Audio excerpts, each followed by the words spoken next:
Hello बच्चों, कैसे हो आप। आशा करती हूँ सब अच्छे ही होंगे। तो चलो आज हम पढ़ते हैं सूरदास जी का जो दूसरा पद है। पहला पद हमने कल पढ़ लिया था और आज बाकी के ये तीनों पद पढ़ेंगे। तो चलो करते हैं स्टार्ट। मन की मन ही मांझ रही, कही जाय कौन पे उदो, नाहिन परत कहीं अवधि आधार आस आवन की। तन मन विथा सही, अब इन जोग संदेश नि सुनि सुनि, विरहनी विरह दही। चाहती हुती गुहार जितहि ते उठते धार बही, सूरदास अब धीर धरही, मर्यादा न लही। तो चलो इनके जो शब्द हैं उनके अर्थ देख लेते हैं पहले। मन की मन ही मांझ रही, यानी कि मांझ यानी भीतर अंदर। कहिए जाय कौन पे उद्धो, किससे कहे।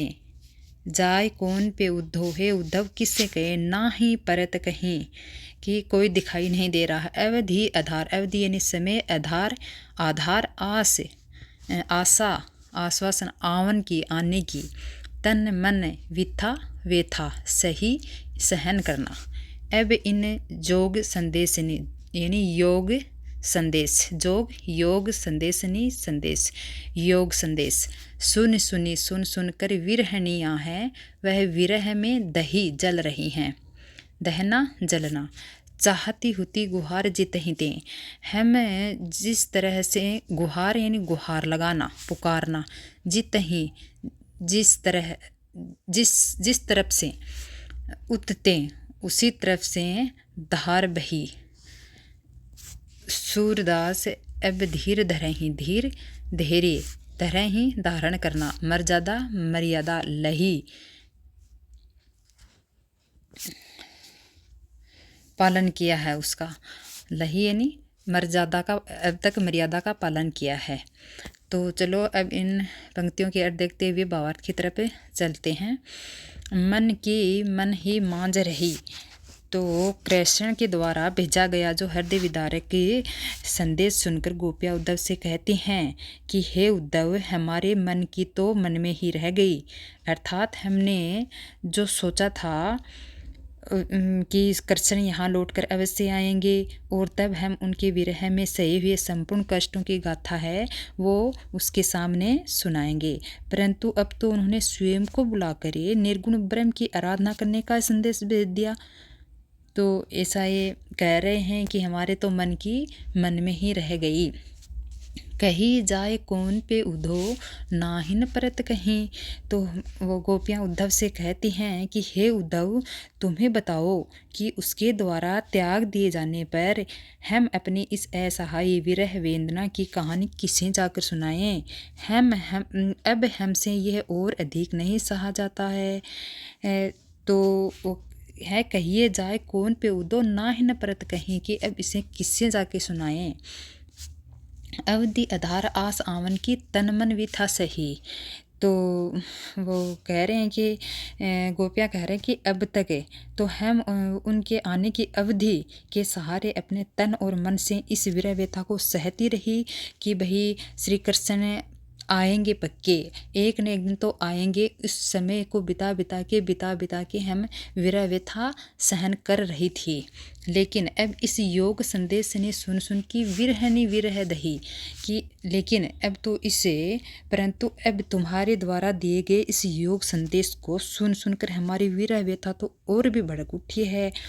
और अब इस योग संदेश ने सुन सुन विरहनी विरह दही, चाहती हुती गुहार जितहि ते उतते धार बही।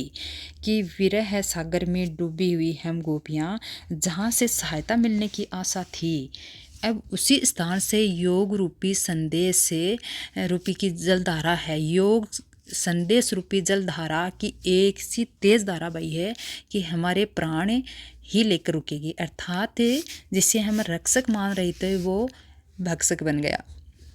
सूरदास जी हैं वह गोपियों के माध्यम से कह रहे हैं कि अब सूरदास अब धीर धरहि क्यों मर्यादा लही, कि अब तो कृष्ण ने सारी लोक मर्यादा ही त्याग दी है। उन्होंने हमारे प्रेम निभाने की बजाय हमारे साथ छल किया है, अतः अब धैर्य कैसे धारण करें, अब तो हम भी मर्यादा को लांघेंगे। ऐसा कहकर वह अपना खुला वाद विवाद है वह उद्धव से करती है। तो आशा करती हूँ बच्चे आपके समझ में आ गए होंगे। पद 2 मैंने पद पढ़ाए हैं और उसके जो अर्थ हैं हार्ड वर्डों के अर्थ भी आपको मैं साथ साथ बता रही हूँ। और देखो इसमें ख़ास बात क्या है कि भाषा तो ब्रज भाषा है ही, और एक गुण है वो माधुर्य गुण है, और जो अलंकार है वह उतते ही धार बही रूपक अतिशयोक्ति अलंकार है। सुन सुनी में जो पुनरुक्ति है, और ये पद अपना कंप्लीट हुआ 2 नंबर का। और अब 3 नंबर का देखो, तो बच्चों आपके समझ में आ गए होंगे ये 2 पद। आपको कैसा लग रहा है, अच्छा लग रहा है क्या, पढ़ने में समझ में आ रहा है क्या, आप कमेंट करके बताइए। और अच्छा आ रहा है तो बच्चों लाइक करें ताकि हमें सपोर्ट मिले और ज़्यादा मेहनत करके आपके सामने पेश करूं। तो चलो आगे बढ़ते हैं हमारे 3 नंबर के पद पे। तो हमारे हरी हारिल की लकड़ी, हमारे हरी हारिल की लकड़ी, मन वचन करम, मन वचन करम नंद नंदन, और ये दृढ़ करी पकड़ी, जागत सोवत स्वपन दिवस निसी, कान कान जक री, सुन्नत जोक लागत है ऐसो, ज्यों करुई ककरी, सू तो व्याधि हमको ले आए, देखी सुनी न करी, यह तो सूर तिन ही ले सौंपो, जिनके मन चकरी। तो देखते हैं उनके शब्दों के अर्थ। हमारे हरि, हरि श्री कृष्ण से यहाँ लिया गया है। हारिल की लकड़ी, यानी हारिल नामक एक पक्षी होता है, विशेष पक्षी होता है जो अपने पंजों में एक लकड़ी या तिनके को हरदम पकड़े रहता है और उसी को आधार मानकर आकाश में उड़ान भरता है। और हारिल की लकड़ी होना एक मुहावरा भी है। तो वो श्री कृष्ण को हारिल की लकड़ी के समान मानते हैं कि हमारे जीने का आधार श्री कृष्ण ही है। जिस प्रकार हारिल है वो अपने पंजों में लकड़ी पकड़े हुए रहते हैं और उसी आधार पर वो उड़ता रहता है आकाश में और उसे सपोर्ट रहता है उसी का। उसी प्रकार हमारे श्री कृष्ण हैं वो हारिल की लकड़ी के समान है, उसे हमें जकड़ कर पकड़ रखा है, अब नहीं छोड़ने वाले हैं। तो मन वचन करम नंद नंदन उर, ये दृढ़ करी पकड़ी। तो कहते हैं कि जिस प्रकार हारिल पक्षी उन लकड़ी को पंजों में पकड़े रहता है उसी प्रकार हम भी अपने मन वचन कर्म से नंद नंदन यानी श्री कृष्ण, नंद के नंदन को, श्री कृष्ण को अपने हृदय में पकड़े रहते हैं। दृढ़ करके पकड़ा हुआ है, दृढ़ करी, दृढ़ रूप से पकड़ रखा है। जागते हुए सोवत स्वपन दिवस निसी, जागते हुए सोते हुए स्वपन में दिवस दिन निसी रात, रात्र दिन कान्हा कान्हा जग करी यानी कृष्ण कृष्ण पुकारती रहती हैं। सुन्नत जोग लागत है ऐसो, कि तुम्हारा जो योग संदेश है सुनने में ऐसा लगता है जो जिस प्रकार कड़वी ककड़ी लगती हो। क्या कहते हैं कि हमारा मन जागते सोते क्या है, सुन्नत जोग लागत है ऐसो जो करुई ककरी। गोपियाँ कहते हैं बरमर तुम्हारा की योग की बातें जो है हमें ऐसा लग रहा है कि मानो हमने कड़वी ककड़ी खा ली हो, अर्थात तुम्हारा ये योग की बातें हैं हमें नितांत ही अरुचिकर लगती हैं। तो सू तो व्याधि हमको ले आए, सू तो ये तो इसलिए ये बीमारी तो आपने बीमारी तो लेकर हमारे पास आ गई, व्याधि यानी बीमारी, और क्या योग रूपी जो संदेश है वो व्याधि की उपमा यहाँ पर दी गई है। देखी सुनी न करी, न ऐसी बीमारी हमने कभी देखी है, न सुनी है और न ही भोगी है। ये तो सूरत नहीं ले सौंपो। सूरदास जी गोपियों के माध्यम से कह रहे हैं कि गोपियाँ कह रही हैं कि हे उद्धव, ये जो बीमारी, जो व्याधि हमारे पास आप लेके आए हो, वो तो आप उन लोगों को ही जाकर सौंपो जिसके मन चकई के समान चक्री हैं और अस्थिर रहते हैं, मन चंचल रहता है, जगह जगह भटकता रहता है। तो ये आप उसे ले जाकर सौंपो। इसलिए इस बीमारी को तुम उन लोगों को जाकर दो जिसका मन चक्री के समान हमेशा चंचल रहता है, अर्थात अस्थिर रहता है। परंतु हमारी चित्तवृत्ति तो पहले से ही श्री कृष्ण प्रेम में स्थिर हो चुकी हैं, इसलिए तुम्हारा ये योग हमारे लिए व्यर्थ है। तो ये था तीसरा पद। और इसमें माधुर्य गुण तो है ही, और श्रृंगार रस है जो योग श्रृंगार है, और हमारे हरिहारिल की लकड़ी में रूपक अलंकार है। क्या है? रूपक अलंकार है। जो करुए ककरी, यानी ज्यों त्यों ये वर्ड आते हैं, वहाँ पर उपमा अलंकार आपको बताया हुआ है कि वहाँ पर उपमा अलंकार होगा। और भाषा ब्रज भाषा है ही। तो क्या ये आपके पद समझ में आ गया है? अगर कोई डाउट हो तो कमेंट में पूछ सकते हो बच्चों। तो चलो हम पढ़ते हैं अगला पद हमारा 4 नंबर का।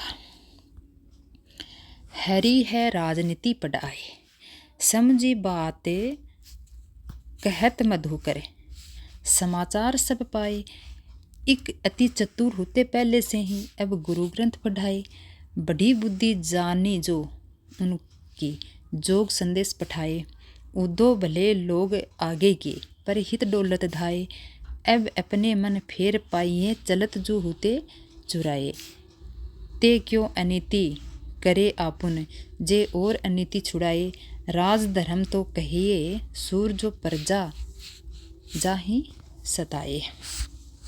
तो गोपियाँ श्री कृष्ण के द्वारा भेजे गए योग संदेश को उसे घोर अन्याय बताते हैं, अत्याचार घोषित करती हुई आपस में कह रही हैं कि हे सखी, अब श्री कृष्ण जी हैं वह राजनीति की शिक्षा प्राप्त कर ली है, वे राजनीति में दक्ष हो गए हैं। तो समझी बात कहत मधुकर के, समाचार सब पाए। तो वे आपस में बात कर रही हैं कि हे सखी बताओ कि ये भरमर हमने जो बात कही है, यानी कि जो योग संदेश के जो समाचार हमें कहे हैं और शिक्षा हमारे सामने परोसी है, वह है तुम्हारे कुछ समझ में आई है, अर्थात तुम इसके कहने के वास्तविक अभिप्राय को समझ सकी हो या नहीं। ऐसा ये वे जो गोपियाँ आपस में वार्तालाप कर रही हैं। मधुकर यहाँ भंवरे का पर्यायवाची होता है, और यहाँ पर इस पद में जो उद्धव है उससे तात्पर्य यहाँ पर लिया गया है। मधुकर उद्धव को बताया गया है, और वैसे भंवरा जो होता है उसका पर्यायवाची मधुकर होता है। एक अति चतुर होती पहले ही, अब गुरु ग्रंथ पठाए। तो वो गोपियाँ हैं कृष्ण का उपालक दे रही हैं कि श्री कृष्ण जी है एक तो पहले से ही बहुत चतुर थे, और उन्होंने अपनी इस चालाकी को हमसे कपट भरा प्रेम करके प्रमाणित भी कर दिया। तो वो श्री कृष्ण पर कटाक्ष कस रही हैं, उसे उलाहना दे रही हैं कि एक इतनी पहले से ही अति चतुर होते पहले से, यानी बहुत ही पहले से ही चतुर थे, समझदार थे, और अब ऊपर से गुरु ग्रंथ की शिक्षा हमें दे रहे हैं, यानी योग संदेश का जो पाठ है हमें पढ़ाने उद्धव को भेजे हैं, ये काम भी उन्होंने कर दिया। बड़ी बुद्धि जानी जो उनकी, जोग संदेश पढ़ाए। तो वो गोपियाँ एक दूसरे को कह रही हैं कि देखो उनकी बुद्धि बढ़ी हुई, देखो उसकी बुद्धिमानता का उदाहरण तो देखो, कि प्रमाण ये है बढ़ी हुई बुद्धि का कि हमारे जो भोली वाली औरतें हैं गोपियाँ, उनके लिए योग संदेश भेजा, क्या औरतों के लिए संभव होता है? तो ये उसका यहाँ पर तात्पर्य है कि बढ़ी बुद्धि जानी जो उनकी, जोग संदेश पढ़ाए, कि उसकी बुद्धि जितनी विशाल है उनका अनुमान तो इसी बात से मिल जाता है कि ये युवतियों के लिए योग साधना करने का संदेश भेज रहे हैं। अर्थात इससे ये प्रमाणित ही हो गया है कि वे बुद्धिमान न होकर मूर्ख हैं, क्योंकि कोई मूर्ख ही युवतियों के लिए योग साधना को उचित मान सकता है, बुद्धिमान तो नहीं। उद्धव भले लोग आगे के, पर हित डोलत धाय। हे उद्धव, पहले के लोग भले लोग यानी बहुत अच्छे हुआ करते थे, दूसरों के हित के लिए इधर उधर दौड़ते थे। गोपियाँ कहती हैं कि उद्धव भले लोग आगे के, पर हित डोलत धाय, कि हे सखी, पुराने जमाने के सज्जन पुरुष दूसरों की भलाई के लिए दौड़े। दूसरों की, जो पहले के पुराने ज़माने के लोग हुआ करते थे, वो दूसरों की भलाई के लिए इधर उधर भागा करते थे, इधर उधर दौड़ा करते थे। और ये आज के सज्जन पुरुष उद्धव जी हैं, जो दूसरों को दुख देने और सताने के लिए यहाँ तक दौड़े चले आए हैं। अब अपने मन फेर पाइए, चलत जो होते चुराइए। तो कहते हैं हम तो बस अब केवल यही इच्छा रखते हैं, यही चाहते हैं कि हमारा जो मन है वह फिर मिल जाए, जिसे श्री कृष्ण यहाँ से जाते जाते चुरा के ले गए थे अपने साथ। तो बस अब तो हम यही चाह रहे हैं, यही उससे अपेक्षा करती हैं कि हमारा जो मन चुरा के ले गए थे ब्रज जाते हुए, नहीं मथुरा जाते हुए, वो हमारा वापस लौटा दे श्री कृष्ण। ते जो अनीति करी आपुन जे, और अनीति छुड़ाए। तो आगे कह रहे हैं कि श्री कृष्ण जो है अब अपने मन फेर पाए कि ते क्यों अनीति करे आपुन जे, और अनीति छुड़ाए। परंतु कृष्ण ऐसे लोगों से, ऐसे न्यायपूर्ण कार्य की आशा कैसे की जा सकती है? कि वो कह रहे हैं ना कि गोपियाँ कि हम तो अब यही चाह रहे हैं कि जो हमारा मन जो चुरा के ले गया था श्री कृष्ण, वो हमें वापस मिल जाए। फिर बाद में कहती है कि लेकिन इससे न्यायपूर्ण बात की आशा हम श्री कृष्ण से कैसे कर सकते हैं? अनीति करे आपुन जे, और अनीति छुड़ाए। तो खुद ही अन्याय कर रहे हैं, उससे न्याय की बातें या न्याय की अपेक्षा कैसे की जा सकती है? कि परंतु कृष्ण ऐसे लोगों से, ऐसे न्यायपूर्ण कार्य की आशा कैसे की जा सकती है? वे तो दूसरों के द्वारा उनके परंपरागत व्यवहारों को छुड़ाने का प्रयत्न करते रहते हैं। अर्थात हमारी रीति तो श्री कृष्ण से प्रेम करने की थी, और कृष्ण चाहते हैं कि हम अपनी इस रीति को त्याग कर उनसे प्रेम करना छोड़ दें और योग साधना को अपना लें।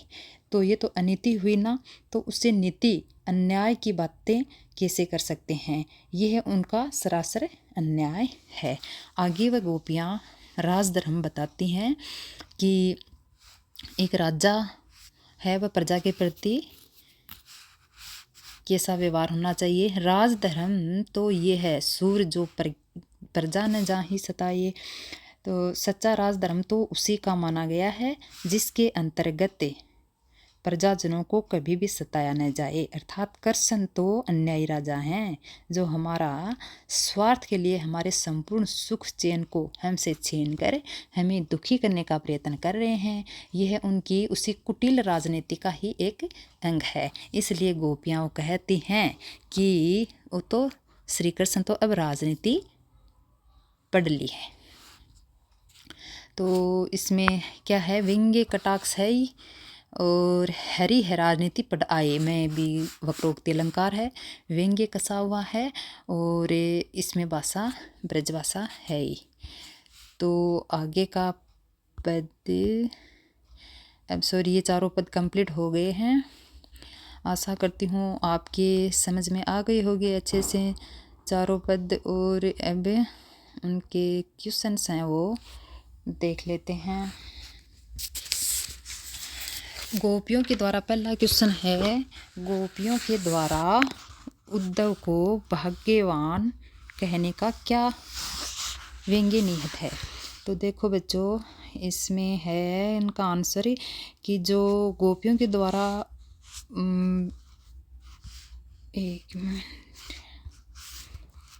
गोपियों के द्वारा उद्धव को भाग्यवान कहकर वास्तव में उनके दुर्भाग्य पर व्यंग्य किया है।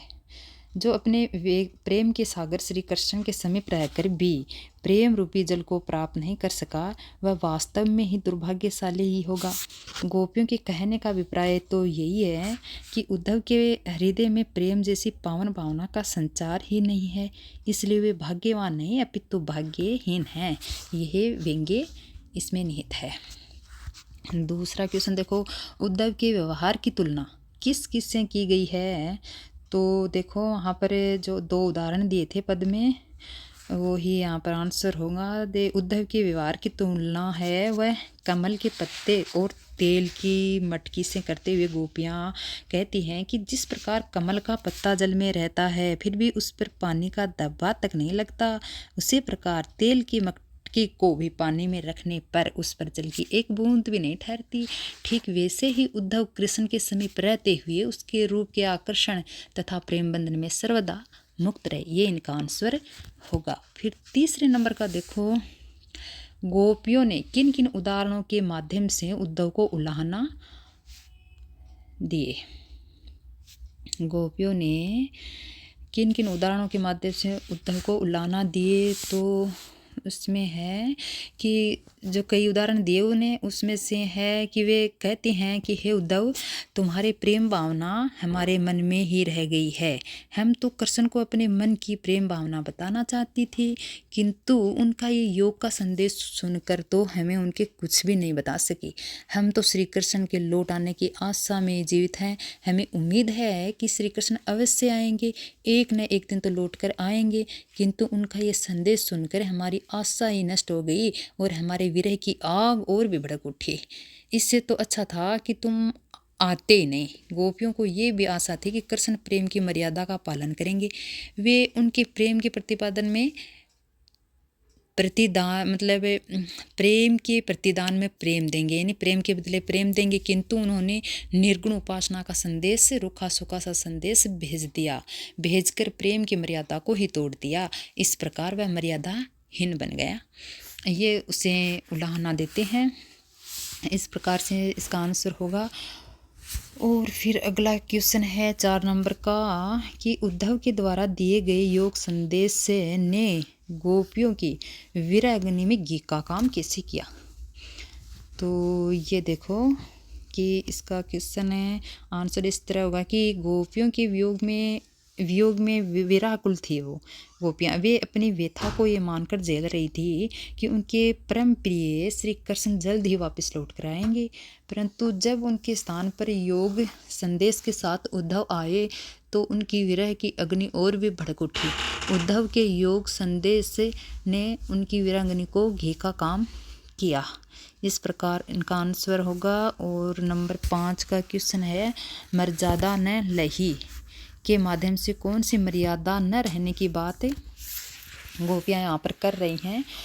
तो देखो गोपियाँ हैं वह कह रही हैं कि गोपियाँ अभी तक श्री कृष्ण की मर्यादा में रहकर ही बातें कर रही थी, क्योंकि उसने ये सोचा कि भाई श्री कृष्ण के हैं वो मित्र हैं, तो उसकी मान मर्यादा में ही बातें अपने सीमित रख रही थी। परंतु उद्धव के जो ही योग संदेश से दिया उन्होंने, और तो गोपियों की सभी मर्यादाएं तोड़ दी गोपियों ने, अर्थात गोपियां अब अपनी सभी सीमाएं तोड़कर उद्धव से सवाल जवाब करने लगी, उस पर कटाक्ष करने लगी, उसे भला बुरा कहने लगी। तो इस प्रकार वो अपनी मर्यादाएं तोड़ देती हैं। क्वेश्चन नंबर 6 देखो, कृष्ण के प्रति अपने अनन्य प्रेम को गोपियों ने किस प्रकार अभिव्यक्त किया। तो गोपियाँ हैं वह श्री कृष्ण के प्रति अपना बहुत ही प्रेम रखती थी, अगाध प्रेम रखती थी। उन्होंने तो सिवाय श्री कृष्ण के और कुछ सोचता ही नहीं था। वे तो उनके रूप माधुर्य में इस प्रकार उलझी हुई थी कि जिस प्रकार गुड़ पर चिंटी चिपकी रहती हैं, जब एक बार चिंटी गुड़ की चिपक जाती हैं तो फिर वहाँ से कभी भी नहीं छूट पाती। वह उसे लगाव में अपना जीवन वहीं पर त्याग देती हैं। गोपियों को तो ऐसा प्रतीत होता था कि उनका मन श्री कृष्ण के साथ मथुरा चला गया। वे तो हारिल पक्षी के तिनके के समान मन वचन कर्म से उनके साथ जोड़ी हुई थी, और उनके प्रेम की अन्यता ऐसी थी कि रात दिन सोते जागते उन्हें ही याद करती थी। इस प्रकार वह अपने प्रेम को गोपियाँ हैं वह श्री कृष्ण के प्रति उद्धव के सामने अभिव्यक्त करती हैं। क्वेश्चन नंबर 7 देखो, गोपियों ने उद्धव के योग शिक्षा कैसे लोगों को देने की बात कही। तो ऐसे लोगों को देने की बात कही कि जिसका मन है वह चक्री के समान घूमता रहता है, एक जगह स्थिर नहीं रहता है, मन भटकता रहता है, उसको ये योग संदेश सुनाओ। हमारा मन तो श्री कृष्ण पर ही स्थिर है। इस प्रकार है। तो 8 का क्वेश्चन देखो, प्रस्तुत पदों के आधार पर गोपियों का योग साधना के प्रति दृष्टिकोण स्पष्ट करें। तो योग साधना के प्रति गोपियों का कैसा दृष्टिकोण रहा और उसे कैसा महसूस हुआ और वो उसके बारे में क्या सोचती हैं। तो वही गोपियाँ यही सोचती हैं कि गोपियाँ जो है वो उस योग साधना को जीवन में बिल्कुल ही नीरस और निष्ठुरता वाला मानती हैं। योग ज्ञान का रास्ता अग्नि के समान जलने वाला और घोर ही दुख देने वाला मानती हैं। योग साधना को अपनाने की बातें उन्हें विरह अग्नि में और अधिक बढ़ा देती हैं, यानी घी का काम करती हैं। और योग साधना को वो कड़वी ककड़ी भी मानती हैं, यानी कड़वी ककड़ी के समान वो उसे लगती है। और योग साधना उन्हें एक ऐसे रोग भी बताया है उसे कि रोग के समान है, जिससे उन्हें कभी तो न तो देखा है, न सुना है, न भोगा है। तो वो कई बताती हैं, कड़वी ककड़ी बताती हैं, व्याधि बताती हैं, मतलब वीरांगनी को में घी का काम करने वाली बताती हैं और नीरस से ऐसी बताती हैं। ऐसा दृष्टिकोण योग साधना के प्रति वो रखती हैं। और 9 का क्वेश्चन देखो कि गोपियों के अनुसार राजा का धर्म क्या है। गोपियों के अनुसार राजा का धर्म यही है कि प्रजा को किसी भी तरह का कष्ट नहीं होने दे और वह उनकी रक्षा करें, वह कभी भी अपनी प्रजा को सताए नहीं। 10 नंबर का क्वेश्चन है, गोपियों को कृष्ण में ऐसे कौन से परिवर्तन दिखाई दिए जिसके कारण वे अपना मन वापिस से लेने की बात करती हैं।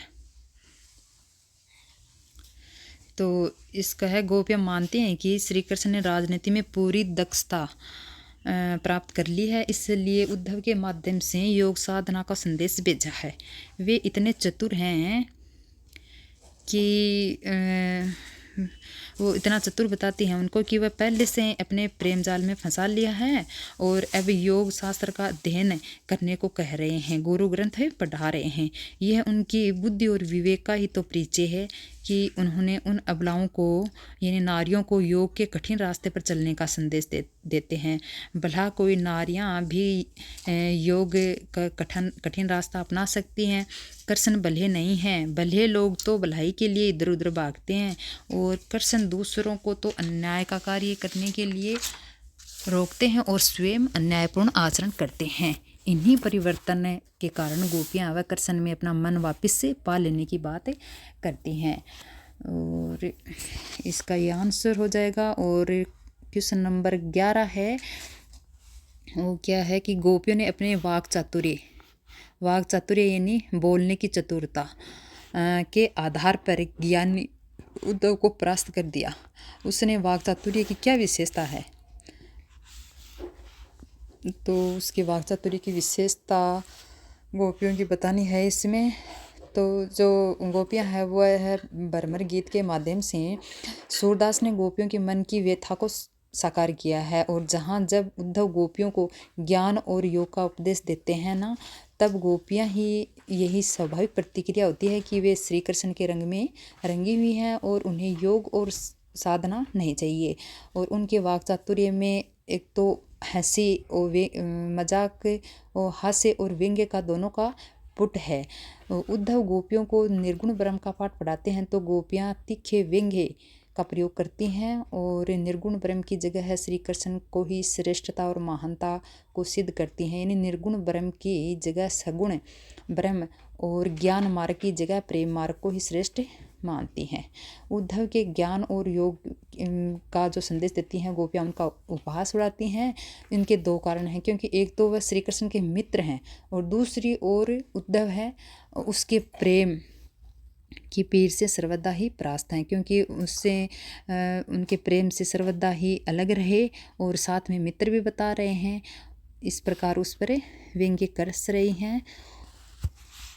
क्वेश्चन नंबर है 12, संकलित पदों को ध्यान में रखते हुए सूर ने भ्रमर गीत सार की विशेषता पूछी है। यहाँ पे भ्रमर गीत सार की क्या विशेषता है, तो बच्चों भ्रमर गीत की ये विशेषता यही है कि गोपियाँ जो है वो उद्धव के सामने खुलकर अपनी उलाहना प्रकट करते हैं और उसमें माले ब्रज भाषा है ही और कोमलता है, मधुरता और सरसता उसकी भाषा में है और ये अलंकार भी उसमें है। जो कहीं कहीं है बर्मर गीत सार में एक है ये जो व्यंग्य कटाक्ष उलाहना निराशा प्रार्थना भी कर रही हैं, कहीं गुहार लगा रही हैं और अपने मनोभाव हैं, मन के भावों को तीखे तेवरों के साथ प्रकट कर रही हैं। और इसमें बर्मर गीत सार में कृष्ण के जो ज्ञानी मित्र उद्धव हैं वह उनकी जो वाक चातुर्य देखकर उसके सवाल जवाब देखकर निरुत्तर हो जाते हैं, वो मौन हो जाते हैं और अचंभे में पड़ जाते हैं। इसमें गोपियों का जो निर्मल कृष्ण के प्रति प्रेम है वह प्रकट होता है। और इसमें यही कुछ खास है। इसमें योग और प्रेम मार्ग है वह उसमें द्वंद्व है, जो प्रेम के सम्मुख योग साधना को तुच्छ दिखाया गया है। इससे यही है। तो हमारा ये सूरदास वाला चैप्टर समाप्त हुआ। चारों पद पढ़ लिया, उनका जीवन परिचय पढ़ लिया और क्वेश्चन से हल कर लिए। तो बच्चों आपके समझ में कैसा आया है, कैसा लगा है मेरा पढ़ाया हुआ? अगर आपके समझ में आया है और अच्छा लगा है वीडियो तो लाइक ज़रूर करें और शेयर करें और सब्सक्राइब करें। धन्यवाद।